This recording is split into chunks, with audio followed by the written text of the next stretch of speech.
Welcome to my channel. AP ECET 2025కి సంబంధించి ఆన్లైన్లో అప్లికేషన్ ఎవరైతే సబ్మిట్ చేస్తారో మీ అప్లికేషన్లో ఏవైనా మిస్టేక్స్ కానీ చేసి ఉన్నట్టయితే సో ఏ విధంగా రీఎడిట్ చేసుకోవాలి అండ్ ఏ విధంగా మెయిల్ చేయాల్సి ఉంటుంది అండ్ టోటల్ కరెక్షన్ ఎప్పుడు చేసుకోవచ్చు అనేది డీటెయిల్గా మీకు ఈ వీడియోలో ఎక్స్ప్లెయిన్ చేస్తాను. అప్లికేషన్ చేసేటప్పుడు చాలామంది మిస్టేక్స్ అయితే చేస్తున్నారు. సో మీరు కూడా ఈ పొరపాట్లు అయితే చేయొద్దని ఈ వీడియో అయితే చేస్తున్నాను. ముందుగా వీడియోలోకి వెళ్ళే ముందు ఛానల్ ఎవరైతే ఫస్ట్ టైం ఇచ్చేస్తారో సబ్స్క్రైబ్ అయితే చేయడం అయితే మర్చిపోద్దు. అయితే ఏపీ ఈసెట్ 2025కి సంబంధించి ఆల్రెడీ మనకి ఆన్లైన్ అప్లికేషన్ స్టార్ట్ అయిపోయింది అండ్ క్యాండిడేట్స్ కూడా అప్లై చేస్తున్నారు. అండ్ ఒకవేళ మా యొక్క సర్వీస్ నుంచి ఆన్లైన్ అప్లికేషన్ కానీ మీరు అప్లై చేయాలనుకుంటే ఈ నెంబర్కి మీరు వాట్సాప్లో అయితే కాంటాక్ట్ అవ్వచ్చు. అతి తక్కువ ఛార్జెస్తో మీకు అప్లై చేసి మీకు టోటల్గా రిసిప్ట్ అనేది అండ్ టోటల్ డీటెయిల్స్ అనేది సెండ్ చేయడం అయితే జరుగుతుంది. సో బయటకంటా మనకైతే తగ్గుతుంది అనమాట. అయితే మనకి డీటెయిల్ వీడియోలోకి వెళ్ళినట్టయితే ఎవరైతే ఫీజు పేమెంట్ చేసుకొని అప్లికేషన్ ఫిల్ చేస్తారో సో కొన్ని బ్లెండర్ మిస్టేక్స్ చేస్తున్నారు. ఎగ్జాంపుల్ ఒక క్యాండిడేట్ చూసుకోవచ్చు. ఈ క్యాండిడేట్లో ప్రాపర్ ఇమేజ్ అనేది కానీ ఫోటో కానీ సిగ్నేచర్ అప్లోడ్ చేయలేదు. సో ఈ విధంగా అయితే దయచేసి మీరైతే చేయొద్దు. ఒకవేళ మీరు ఇన్ కేస్ ఎలాగని చేస్తే మార్చుకోండి, చేంజ్ చేసుకోండి. అగైన్ మీరు ఎగ్జామ్ సెంటర్కి వెళ్ళినా కూడా వాళ్ళు మీకు అలౌ అయ్యే ఛాన్స్ అనేది ఉండదు. ఫ్యూచర్లో కూడా మీరు చాలా ఇష్యూస్ అయితే మీకు ప్రాబ్లం అవుతుంది. ఈవెన్ ఏ మిస్టేక్ అయినా కూడా మీకు అప్లికేషన్లో మీకు ఫ్యూచర్లో ప్రాబ్లం అవుతుంది. సో డీటెయిల్స్ ఇచ్చేటప్పుడు టైం తీసుకొని సేవ్ చేసుకొని కరెక్ట్ డీటెయిల్స్ అప్లోడ్ చేసుకోండి, ఓకేనా. అయితే ఒకవేళ ఇన్ కేస్ మీరు మిస్టేక్ చేసినా కూడా సో వర్రీ పడద్దు. సో ఇక్కడే మనకి కరెక్షన్ ఇందులో మనం క్లియర్గా యాడ్ చేశారు. ఇక్కడ చూసుకోవచ్చు మనకి for any correction related to category 1 and category 2. So మనకి రెండు కేటగిరీలు అయితే ఉంటాయి. సో కేటగిరీ 1లో మీరు చూసుకున్నట్టయితే cannot be changed by the candidate, అంటే మీ అంతటిగా మీరే చేంజ్ చేయలేరు. ఇప్పుడు నేను సపోజ్ ఒక అప్లికేషన్ అప్లై చేశాను. ఒకవేళ కేటగిరీ 1లో ఏవైతే ఇక్కడ ప్రొవైడ్ చేశారో ఆ డీటెయిల్స్ మనం చేంజ్ చేయలేము. కానీ మీరు మెయిల్ రిక్వెస్ట్ అనేది ఏపీ ఈసెట్ కన్వీనర్ వాళ్ళకి అప్లై చేసుకోవచ్చు. సో వాళ్ళకి ఏం సెండ్ చేయాలి వైల్ సెండింగ్ ఇక్కడ చూసుకోవచ్చు. మీ payment ID, qualifying exam hall ticket number, అది డిప్లొమా అయితే డిప్లొమా, డిగ్రీ అయితే degree, mobile number, date of birth, SSC hall ticket number, ఇవన్నీ కూడా మీరు ఎంటర్ చేసి వాళ్ళకి సెండ్ చేయాల్సి ఉంటుంది మెయిల్ అనేది.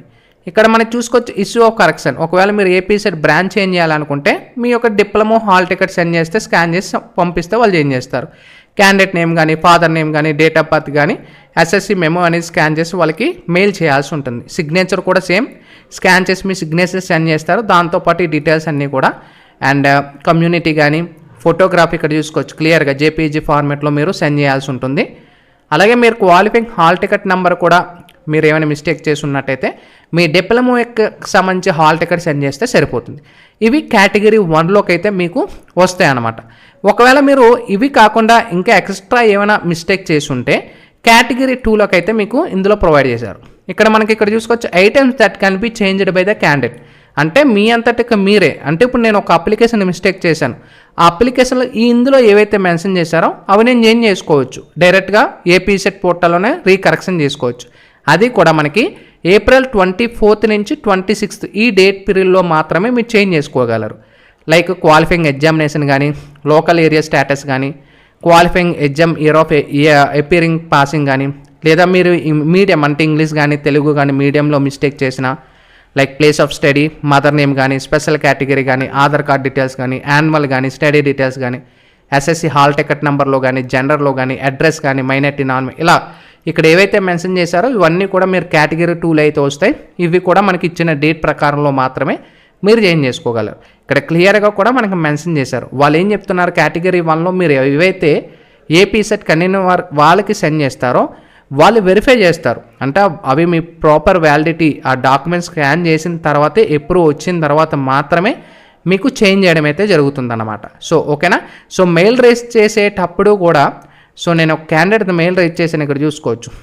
సో ఏదైతే మీరు మిస్టేక్ చేశారో ఆ మిస్టేక్ అనేది మీరు కంప్లీట్గా డీటెయిల్ ఎంటర్ చేసి అక్కడ అన్నీ కూడా మీరు సెండ్ చేయాల్సి ఉంటుంది, ఓకేనా. సో ఈ మెయిల్ బ్లర్ చేసి ఉంటుంది ఎందుకంటే ఇవి పర్సనల్ డేటా కాబట్టి. సో ఇక్కడ మనకి ఏం చెప్తున్నారు, నేను సెండ్ చేసిన తర్వాత వాళ్ళు నాకు ఈ విధంగా సెండ్ చేయండి అని అయితే వాళ్ళు చెప్తున్నారు.